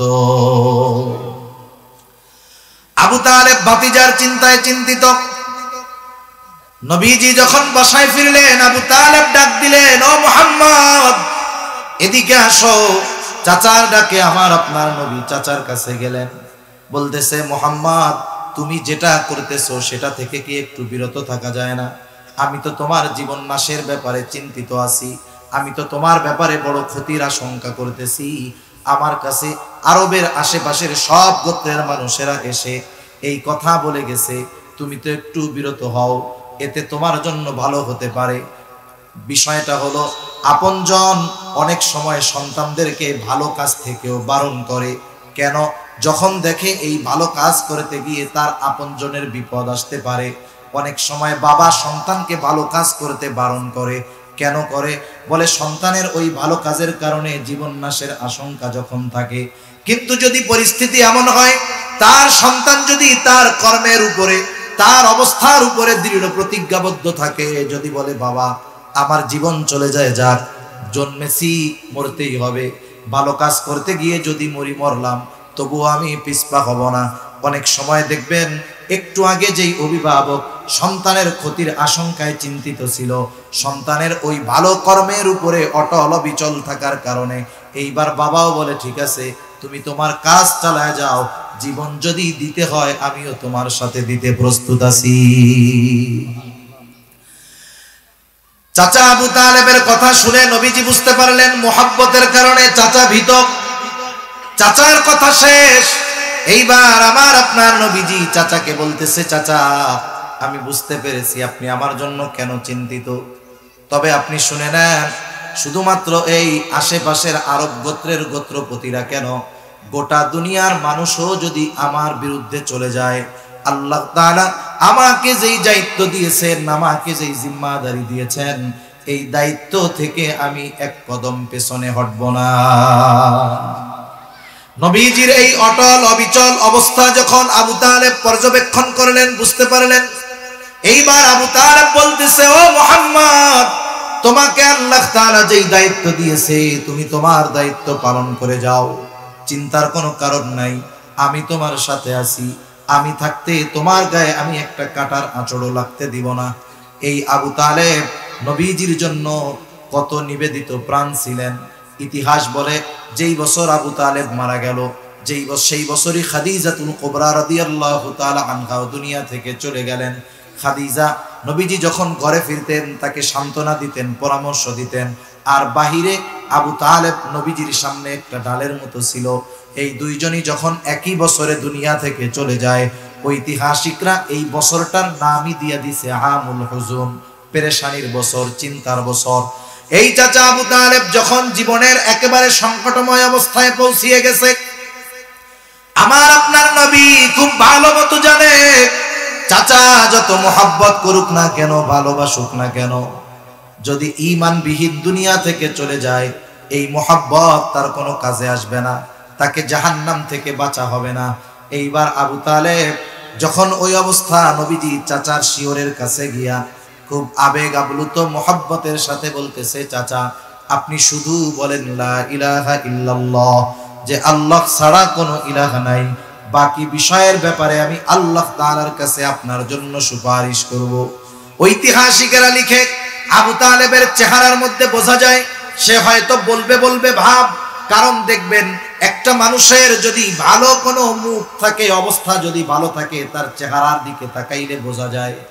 এমত অবস্থায় মক্কার কাফেররাও সেখানে উপস্থিত, আবু তালেবের কাছে এসে বলতেছে আবু তালেব খবরদার আপনি এই কাজ করেন না, সমাজের মানুষ আপনাকে বীর পুরুষ মনে করে, আপনি যদি মরার সময় বাবার ধর্ম ত্যাগ করে মরেন তাইলে সমাজের মানুষ আপনাকে কাপুরুষ ভাববে, আপনার যেই সম্মান সেটা থাকবে না, মরার সময় বাপদাদার ধর্মে চুনকালি দিয়া মরছে ওই কাপুরুষটা, এইরকম আপনার ব্যাপারে বলবে, তাকে উত্তেজিত বানায় দিল। নসিব খারাপ, আবু তালেবের কালিমা নসিব হলো না, দুনিয়া থেকে আবু তালেব চলে গেল। নবীজিও চিন্তিত, আহারে যেই চাচা আমার জন্য এত কিছু করলেন, ওই চাচার অনন্তকাল নাজাত পাওয়ার কোনো আর সম্ভাবনা নাই। আল্লাহর নবী চিন্তিত, আর আল্লাহ তাআলা আমার আপনার নবীজিকে বলেন ইন্নাকা লা তাহদি মান আহবাবতা ওয়ালাকিন্নাল্লাহা ইয়াহদি মান ইয়াশা।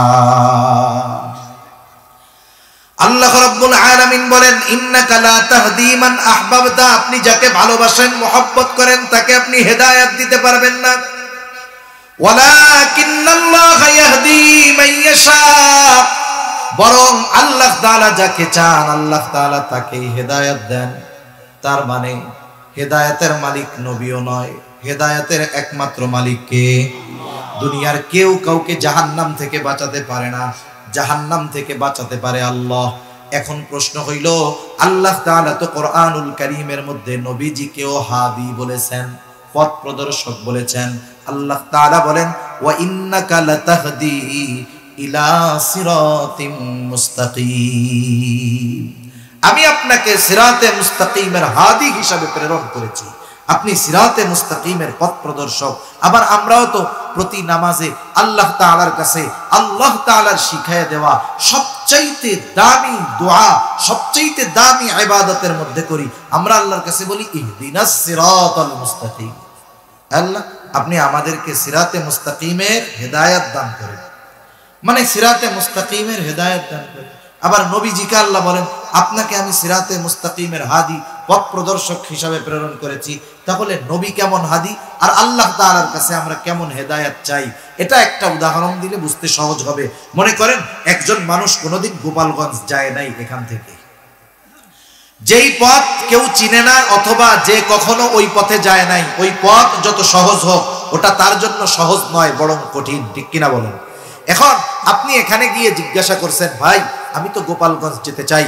একজন আপনাকে বলল যে আপনি এখান থেকে একটা রিক্সায় উঠবেন অথবা ইজি বাইকে উঠবেন, মাঝিগাতি যাবেন, ওখানে গিয়ে বাস পাবেন, ওখানে গিয়ে বাসে উঠবেন, যেই বাসটা গোপালগঞ্জ যাবে ওই বাসে চলে যাবেন। বাস যদি না পান একটা ইজি বাইকে ওই বেদগ্রাম যাবেন, ওখান থেকে আর একটা ইজি বাইকে গোপালগঞ্জ চলে যাবেন। এটা তো কাছের পথের কথা বললাম, যদিও কাছের পথ, কিন্তু যে জীবনে যায় নাই তার জন্য সহজ না কঠিন? যেই লোক এই পথ বলে দিল সেও কিন্তু হাদি, পথ প্রদর্শক। কোথায় যাবেন? বলে আমি গোপালগঞ্জ লঞ্চঘাট যাব। উনি পথ বলে দিছেন আপনারে। এখন আরেকজনের বিষয়টা এর ব্যতিক্রম। আপনি দাঁড়িয়ে আছেন, গোপালগঞ্জ লঞ্চঘাট যাবেন। এখন একজন মোটর সাইকেল নিয়ে আসছে, আপনি তাকে বলতেছেন, ভাই আমার একটু সাহায্য করেন। কি সাহায্য? বলে আমি তো একটু গোপালগঞ্জ লঞ্চঘাটে বা পাসপোর্ট অফিসে ওই জায়গায় যেতে চাই, কিভাবে যাব? উনি কিছুই বললেন না, বললেন আমার পেছনে ওঠেন। আপনি লাফ দিয়া মোটর সাইকেলে উঠে গেলেন। উনি এক টান দিয়া সুন্দর মতো গিয়ে পাসপোর্ট অফিসের সামনে আপনাকে নামায়া দিলেন, বললেন এটাই পাসপোর্ট অফিস। ইনিও পথ প্রদর্শক, ঠিক কিনা কম? কিন্তু দুইজনের মধ্যে তফাৎ আছে না নাই? জোরে বলেন, আছে না নাই? প্রথম জন হলো শুধু পথ চিনিয়ে দেয়, দ্বিতীয় জন শুধু পথ চিনিয়ে দেয় তা না, ওই পথের শেষ গন্তব্যে নিজ দায়িত্বে পৌঁছায়া দেয়। আল্লাহ তাআলা আমার আপনার নবীজিকে প্রথম দায়িত্বটা দিয়েছেন যে তিনি শুধু পথটা চিনায়া দিবেন, নির্ভুল পথ, কিন্তু ওই পথে তিনি পরিচালিত কাউকে করতে পারবেন না। কিন্তু আল্লাহ তাআলার কাছে আমরা যেই পথ চিনিয়ে দেওয়ার কথা বলি আল্লাহ আপনি শুধু আমাদেরকে এই পথ চিনিয়ে দিবেন না, আপনার করুণা দিয়ে, আপনার দয়া দিয়ে, আপনার রহমত দিয়ে এই পথের উপরে সুদৃঢ় রেখে এই পথের শেষ পর্যন্ত আপনি আমাদেরকে পৌঁছায়া দিবেন। আমরা আল্লাহ তাআলার কাছে এই হেদায়েত চাই যে তিনি শুধু পথ চিনায়া দিবেন না, একেবারে গন্তব্যে তিনি নিজ দায়িত্বে পৌঁছায়া দিবেন। নবীজির দায়িত্ব কি? নবীজি একেবারে নির্ভুল পথ বলে দিবে, কিন্তু পথ পরিচালনার দায়িত্ব নবীজিকেও আল্লাহ তাআলা দেন নাই। ওই পথে পরিচালিত করার দায়িত্ব একমাত্র কার? আল্লাহ। তাহলে যেখানে নবীজি কাউকে জাহান্নাম থেকে বাঁচাতে পারেন না, এ ক্ষমতা আল্লাহ নবীজিকে দেন নাই, এই জন্য আমরা কেমনে জাহান্নাম থেকে বাঁচাবো আমাদের অধীনস্থদেরকে? মোট কথা হলো এই জায়গায় নিজেরা জাহান্নাম থেকে বাঁচার চেষ্টা করতে হবে, অধীনস্থদেরকে জাহান্নাম থেকে বাঁচানোর প্রচেষ্টা করতে হবে। বাঁচানো যাবে না, এ ক্ষমতা আমার আপনার নাই। এখন কথা হলো আমি আপনি জাহান্নাম থেকে বাঁচবো কেমনে? বলে আল্লাহ তাআলার হুকুম, আহকাম, আদেশ নিষেধ মেনে চলার মাধ্যমে। বুঝে থাকলে একটু জবাব দিবেন। বলেন তো, আমি আপনি যদি দ্বীনের উপরে পরিপূর্ণভাবে চলতে চাই, তাহলে আমাদেরকে ইলমে দ্বীন অর্জন করার দরকার আছে না নাই? আছে। জাহান্নাম থেকে বাঁচার জন্য যতটুকু শিখতে হবে এতটুকু শেখা তো ফরজ। কেন? আল্লাহ তাআলার আদেশ নিষেধ মানার জন্য যেই পরিমাণ জ্ঞান দরকার এটা তো অর্জন করা ফরজ। সাথে সাথে অধীনস্থদেরকেও বাঁচানোর নির্দেশ আল্লাহ তাআলা দিয়েছেন। তার মানে আপনি যখন অভিভাবক, আপনার অধীনস্থদেরকে দ্বীনের উপরে পরিচালিত করার জন্য কিন্তু জ্ঞান দরকার। তার মানে নিজে দ্বীনের উপরে চলতে, অধীনস্থদেরকে দ্বীনের উপরে চালাতে যতটুকু ইলমে দ্বীন দরকার, ওই পরিমাণ ইলমে দ্বীন প্রত্যেকটা মুসলমান নরনারীর জন্য শিক্ষা করা ফরজ। কিন্তু আফসোসের ব্যাপার হলো এই ফরজ পরিমাণ ইলম সমাজের অধিকাংশ মুসলমান অর্জন করে নাই, অর্জন করার ইচ্ছাও করে নাই, একেবারে গাফলতির সাথে সময় পার করে দিচ্ছে। এজন্য দেখবেন 30 বছর ধরে নামাজ পড়ে, এনারা যদি নামাজের বাইরে ভিতরে 13 ফরজ জিজ্ঞাসা করেন উনি নিজেও কইতে পারে না। এরকম লোক সমাজে তো নাই মনে হয়, আছে না? এই জন্য এগুলো আমাদের শিখতে হবে। আপনারা যদি না পারেন, আপনাদের যদি দুর্বলতা থাকে, আপনি যদি আপনার মসজিদের ইমাম সাহেবকে গিয়ে বলেন, আপনার মাদ্রাসার মুহতামিম সাহেবকে গিয়ে যদি বলেন যে হুজুর আমাদের তো এই বিষয়গুলো জানার ব্যাপারে ত্রুটি আছে, আমাদেরকে আপনি একটা সিলেবাস করে দেন, আপনি একটা শিক্ষা প্রণয়ন করে দেন, যে যতটুকু শিক্ষা অর্জন করলে এই ফরজ দায়িত্বটা আমাদের মাথা থেকে চলে যাবে, এই ফরজ দায়িত্বটা পালন করা হবে, অতটুকু ব্যবস্থা করে দেন। আপনাদের উলামায়ে কেরাম যারা আছে তাদেরকে যদি বলেন যে আপনারা আমাদের জন্য একটা পাঠ্যসূচি তৈরি করে দেন, যে এতটুকু শিখলে আমাদের উপর থেকে এই ফরজ যেই দায়িত্বটা ছিল এটা পালন করা হবে। বলেন তো মাদ্রাসার মুহতামিম, আপনার এলাকার উলামায়ে কেরাম, আপনার মসজিদের ইমাম এটা বলবে নাকি যে আমরা পারবো না? বলবে? এটা বলবে না। আসল বিষয় হলো আমরা আমাদের দুর্বলতা উলামায়ে কেরামের সামনে প্রকাশ হয়ে যাক, এটা আমরা লজ্জা পাই। আগে এই লজ্জাটা ছিল না, এখন লজ্জা পায়। কারণ মসজিদে গিয়ে ইমামের উপরে ঝাড়ি মারে। এখন উনি যে গোসলের ফরজগুলা জানে না, এটা যদি ইমাম জানে তাহলে এর চাইতে আর লজ্জা কিছু আছে নাকি? বলেন আছে? আমার এক বন্ধু আছে, এক জায়গায় ইমামতি করে। এখন ওই এলাকার উনি ইমামতি করে, ওনার কমিটি মুসল্লি খুব সহজ, একবারে সোজা ওনার কাছে। আমি বলি ভাই সোজা কেমনে বুঝলে, কেমনে করলেন? বলে শুনেন, যখন উল্টাপাল্টা যেইগুলা বেশি করে আমি ওই নামাজের পরে মাসলা মাসাইল শিখাই, ওনারে দাঁড়া করাই যে দোয়াই কুনুত কোন। অনেক সময় আছে যেটা আমি একা পারি, মানুষের সামনে বলতে গেলে ভয়ে মুখ দিয়ে বাইদা যায়, এটা হতেই পারে। সূরা ফাতিহাও বাইদা যাইতে পারে, এটা কোনো ব্যাপার না। এখন উনি তো ত্রিং বিরিং করে বেশি, 2-4 দিন যখন ধরে এমনি সোজা হয়ে যায়, আর হুজুরের কাছে আসে না। এখন আমরা এই বিষয়টা কেন হলো? বলে আমাদের ইমামদের সাথে, উলামায়ে কেরামের সাথে, মাদ্রাসার শিক্ষকদের সাথে একটা দূরত্ব তৈরি হচ্ছে। ইসলাম বিদ্বেষীদের প্রথম ষড়যন্ত্র এটা, যে আওয়ামুন নাসকে, সাধারণ মুসলমানদেরকে উলামায়ে কেরামের থেকে দূরে সরায় দাও, তাহলে দেখা যাবে তাদের সাথে একটা বৈরী সম্পর্ক হবে। দ্বীনি বিষয়ে তারা নিজেরা পড়ে বড়, লেখাপড়া করে বড় আলেম হওয়ার চেষ্টা করবে, উলামায়ে কেরামের কাছে যাবে না। ওই যে স্বশিক্ষিত ডাক্তার যেমন নিজেও মরে অপরকেও মারে, এই জন্য সমাজে কিছু মানুষ আছে দেখবেন নিজে শিখতে গিয়ে নিজেও মরে অপরকেও মারে, ঠিক কিনা বলেন? এই জন্য আমরা উলামায়ে কেরামের কাছে আসবো। এই যে রমজান মাস সামনে আছে, সময় সুযোগ আছে, আপনার জানা আছে, তারপরেও আপনি ইমাম সাহেবকে বলেন যে আমাদেরকে এই বিষয়গুলো শিখিয়ে দেন, সূরাগুলো ঠিক করায় দেন। আরে দুনিয়ায় একটু লজ্জা পাওয়া ভালো আখেরাতে ডান্ডার বাড়ি খাওয়ার চাইতে, ঠিক কিনা বলেন? দুনিয়ায় একটু লজ্জা পাইলাম তাও ভালো, কিন্তু অনন্তকালের আযাবের শিকার আমার হওয়া লাগলো না। সেজন্য এই ধরনের লজ্জা দূর করে আমরা উলামায়ে কেরামের কাছে এই বিষয়গুলো শিখবো ইনশাআল্লাহ। শিখবো তো? যাদের সুযোগ আছে তারা তো মাদ্রাসায় গেছে, কিন্তু যাদের সুযোগ নাই তারা কি করবে? উলামায়ে কেরামের সোহবতে যাবে, অথবা উলামায়ে কেরামের তত্ত্বাবধানে দাওয়াত ও তাবলীগের মেহনতে সময় লাগাবে। কেন লাগাবে? কারণ উলামায়ে কেরামের সাথে যদি সে সময় লাগায়, এক্ষেত্রে সে যে কতটা ভিন্নতা এক পরিবেশ পাবে, কত কিছু যে শিখতে পারবে, এটা অকল্পনীয়। কারণ উলামায়ে কেরাম সে ওই ব্যক্তির রোগ বুঝে ট্রিটমেন্ট করবে, ঢালাও ভাবে করবে না। যে আমার সাথে উনি 3 চিল্লা সময় দিচ্ছে, 40 দিন সময় দিচ্ছে, এনার দুর্বলতা কোথায় এটা বের করে করে ওনারা ট্রিটমেন্ট করে ওই অপূর্ণাঙ্গ বিষয়গুলোকে পূর্ণাঙ্গ করার প্রচেষ্টা তারা করবে, ঠিক কিনা বলেন?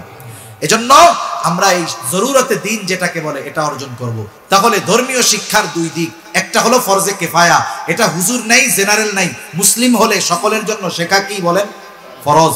একটা সময় মক্তবে গিয়েই এইগুলো শেখা হয়ে যাইতো, কিন্তু এখন তো মক্তব্য প্রায় মৃতর মতো হয়ে গেছে। এখন দ্বিতীয় স্তর বলে এটা কি? এটা ফরজে কিফায়া। ফরজে কিফায়া কাকে বলে? সাধারণভাবে আমরা যেটা বুঝি যে এক এলাকায় যদি একজন মইরা যায়, ওই এলাকার কিছু মানুষ যদি ওই ব্যক্তির দাফন কাফন সহ অন্যান্য সব ব্যবস্থা করে নেয়, তাহলে এই দায়িত্ব থেকে এলাকার সব মানুষ মুক্তি পেয়ে যাবে, সকলের পক্ষ থেকে আদায় হয়ে যাবে। কিন্তু একজন মারা গেছে, কেউ এই দায়িত্ব পালন করে নাই, তাহলে সকলেই গুনাহগার হবে, ঠিক কিনা বলেন? বিষয়টা এইরকমই। সমাজের সব মানুষকে ইলমের উচ্চ স্তরে যাওয়ার প্রয়োজন নাই, কিন্তু ওই সমাজের কিছু মানুষ যদি না যায় তাইলে ক্ষতিটা সবার হবে। এই জন্য যারা আলেম হয়, হাফেজ হয়, মুফতি হয়, মুহাদ্দিস হচ্ছে, এনারা কিন্তু আমাদেরই উপকার করতেছে। মাদ্রাসাগুলো আমাদের কল্যাণের জন্য, উলামায়ে কেরাম ইলম অর্জন করতেছে, এটা যে শুধু তার কল্যাণ তা নয়, আমরাও উপকৃত হচ্ছি, ঠিক কিনা বলেন? ওই স্তরের জ্ঞান যদি কেউ অর্জন না করতো, এলাকার সকলে ক্ষতিগ্রস্ত হতো।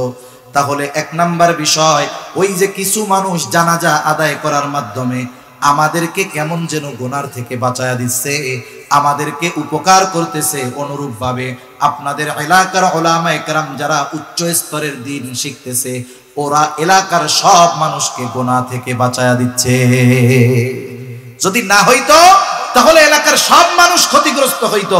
এজন্য যারা উচ্চ স্তরের দ্বীন শিখে এরা মূলত মানুষের কল্যাণেই নিয়োজিত থাকে, এই শিক্ষাটাই অর্জন করে মানুষের কল্যাণের জন্য। এজন্য যদি আমাদের সুযোগ হয় তাহলে আমরা আমাদের সন্তানদেরকে এই দ্বীনি শিক্ষায় শিক্ষিত করব। এবার আসেন আরেকটা বিষয় বলার দরকার। অনেকে চিন্তা করেন ছেলেটারে তাইলে ডাক্তার বানাই, ইঞ্জিনিয়ার বানাই, কোনো অসুবিধা নাই, কিন্তু বানানোর আগে আপনার ভিত মজবুত করতে হবে। আপনি যদি একটা সুবিশাল বড় বিল্ডিং করতে চান, আপনি যদি এর ভিত যদি মজবুত না করেন, ফাউন্ডেশন যদি মজবুত না দেন, একেবারে বালুর উপরে মাটির উপরেই ঘর তোলা শুরু করে দেন, ওই ঘর আপনি যত কারুকার্য করেন না কেন, যত উন্নত ম্যাটেরিয়ালস দিয়া বানান না কেন, নিচে কোনো ফাউন্ডেশন দেন নাই, ওই বিল্ডিংটা যখন বড় করবেন 6-8 মাত্রার ভূমিকম্প লাগবে না, সামান্য কাঁপুনিতেই ওই বিল্ডিং ধসে পড়বে। যারা থাকবে তারাও শেষ, বিল্ডিংও শেষ। কিন্তু আপনি যদি ভিতটাকে মজবুত করেন, এরপরে যদি বিল্ডিং আপনি উপরে উঠান, সুন্দরও হবে, মজবুতও হবে। ঠিক কিনা গণ? আপনি যদি আপনার সন্তানের জীবনের ভিত হলো দ্বীন শিক্ষা, প্রত্যেকটা মুমিনের জীবনের ভিত হতে হবে দ্বীন শিক্ষা। আপনি আপনার সন্তানটাকে নুরানি মাদ্রাসায় দিলেন, ক্লাস 3, 4, 5 পর্যন্ত পড়লো। ক্লাস 3 পর্যন্ত একটা নুরানি মাদ্রাসার ছাত্র ছাত্রী একেবারে মোটামুটি দ্বীনের উপরে চলার জন্য, আবার সে যখন অভিভাবক হবে তার অধীনস্থদেরকে দ্বীনের উপরে চালানোর জন্য যতটুকু ইলমে দ্বীন দরকার 3-4 পর্যন্ত মোটামুটি সব নুরানি মাদ্রাসার ছাত্রছাত্রীরা শিখে যায়। এইবার তার ভিতটা মজবুত হলো। তার মজবুত ভিত, এর উপরে যদি আপনি এখন তাকে জাগতিক শিক্ষার লাইনে দেন, তাহলে কি হবে? তার দ্বীনের ব্যাপারে তার একটা আগ্রহ, মহব্বত, ভালোবাসা থাকবে। তার মজবুত ভিত যখন দ্বীনের উপরে প্রতিষ্ঠিত, এই ছেলেটা হয়তো এমন কিছু পড়া তার সামনে আসবে, কিন্তু ওই যে ভিত হলো দ্বীনি শিক্ষা, এই জন্য বাধ্য হয়ে পড়তে পারে ঠিক, কিন্তু কখনো বিশ্বাস করবে না। জাগতিক শিক্ষার যেই ভ্রান্তি, যেগুলো তার ঈমান নষ্ট করতে পারে, আকীদা নষ্ট করতে পারে, ও পড়লে বুঝতে পারবে যে এই পড়াটা তো ঠিক না, এই পড়াটার মধ্যে ভুল আছে। সে জানার জন্য পড়লো, কিন্তু ওটা সে বিশ্বাসও করবে না, ওটা সে মানবেও না, আমলও করবে না।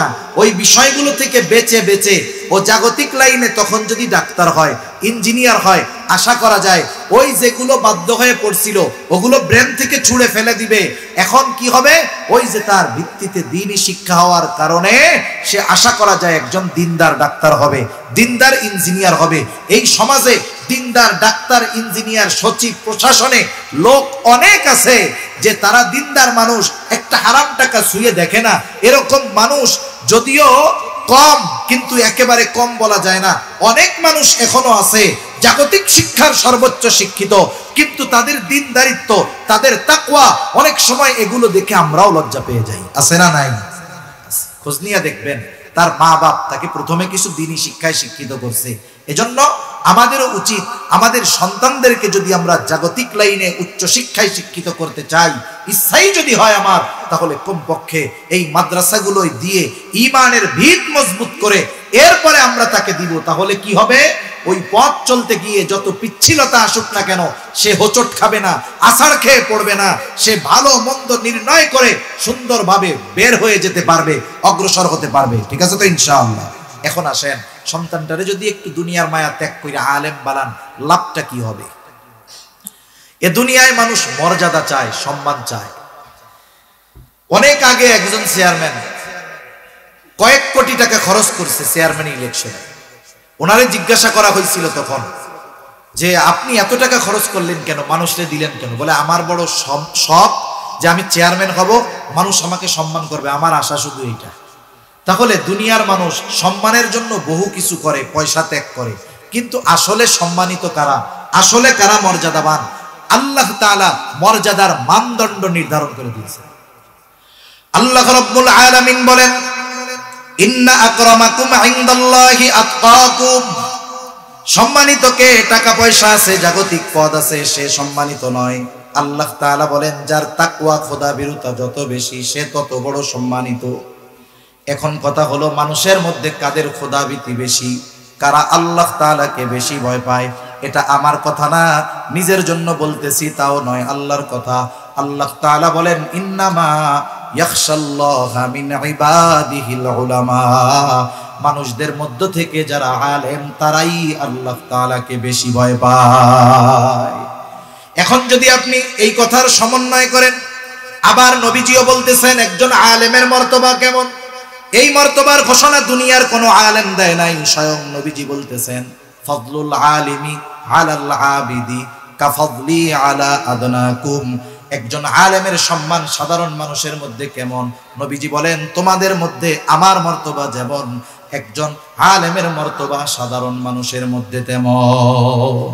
এজন্যই নবীজি সাল্লাল্লাহু আলাইহি ওয়াসাল্লাম আলেমদেরকে তার ওয়ারিস হিসাবে ঘোষণা করে বলেন, ইন্নাল উলামা ওয়ারাসাতুল আম্বিয়া, আলেমরাই হলো নবীগণের ওয়ারিস।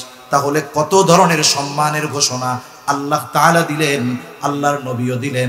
এখন বলেন, সমাজের মানুষ যদি আলেমদেরকে সম্মানিত মনে না করে, তাতে আমাদের কিছুই হবে না, কারণ আল্লাহ তাআলা এবং আমার আপনার নবী আলেমদেরকে এই দুনিয়ায় সম্মানিত মানুষ হিসাবে অভিহিত করেছে।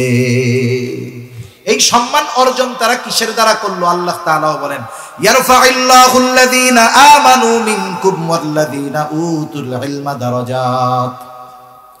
আল্লাহ তাআলা বলেন, ইয়ারফাইল্লাহুল্লাযীনা আমানু মিনকুম, তোমাদের মধ্য থেকে আল্লাহ তাআলা তাদের মর্যাদাকে সমুন্নত করবেন। তারা কারা? বলে যারা ঈমান এনেছে আর যাদেরকে ইলম দান করা হয়েছে। দেখেন, ঈমান এনেছে, ইলম অর্জন করেছে, এই কথা বলেন নাই, বলে ইলম দান করা হয়েছে। ইলম কি হয়েছে? দেওয়া হয়েছে। তার মানে ঈমান আনছে আর ইলম দিয়েছে। তার মানে একজন আলেম নিজের যোগ্যতায় আলেম হতে পারে না, বরং তাকে এই ইলমের মতো নিয়ামত দান করেন কে?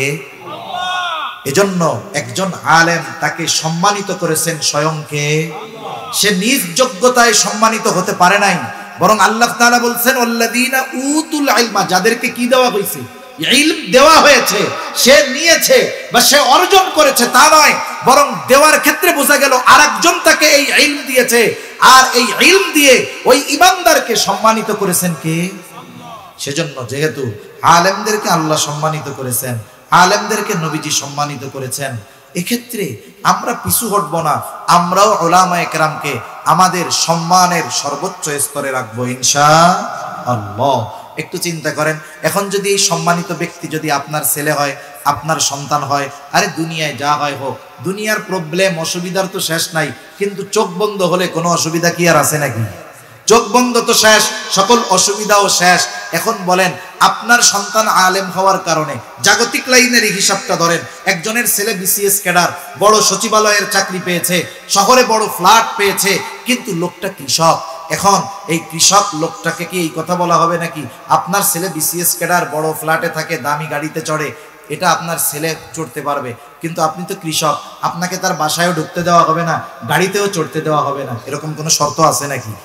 বরং ওই কৃষক বাবা যখন যাবে, ছেলেটা যদি তার বড় স্যারের সাথে পরিচয় করায় দেয়, স্যার, আল্লাহ তাআলা আমার বাবা আমাদের জন্য মেহনত করেছে, এই যে আমার বাবা, ওনার কারণে, মেহনতের কারণে, আল্লাহর তৌফিকে আমি এই জায়গায় আসছি। ওই বড় বড় অফিসাররা ওই কৃষক বাপকে সম্মান করবে কি করবে না? আপনি একজন সৌভাগ্যবান বাপ, বাপের মতো বাপ, ছেলেরে মানুষের মতো মানুষ বানাইছেন। দুনিয়ার লাইনে একটা ছেলেকে জাগতিক সামান্য সম্মান অর্জন করার ব্যবস্থা, প্রচেষ্টা আপনি করলেন, এক্ষেত্রে কত মানুষের প্রশংসার দাবিদার আপনি হন। আর আপনি যদি দুনিয়ার স্বার্থ ত্যাগ করে একটা ছেলেকে যদি আলেম বানান, একটা ছেলেকে যদি হাফেজ বানান, বলেন তো আখিরাতে ওই সন্তান যদি সম্মানিত হয়, এই মা বাবা যারা দুনিয়ায় ত্যাগ স্বীকার করলো, তাদেরকে আল্লাহ তাআলা সম্মানিত করবেন কি করবেন না? এজন্য আমরাও যদি দুনিয়া আখিরাতে সম্মানিত হতে চাই,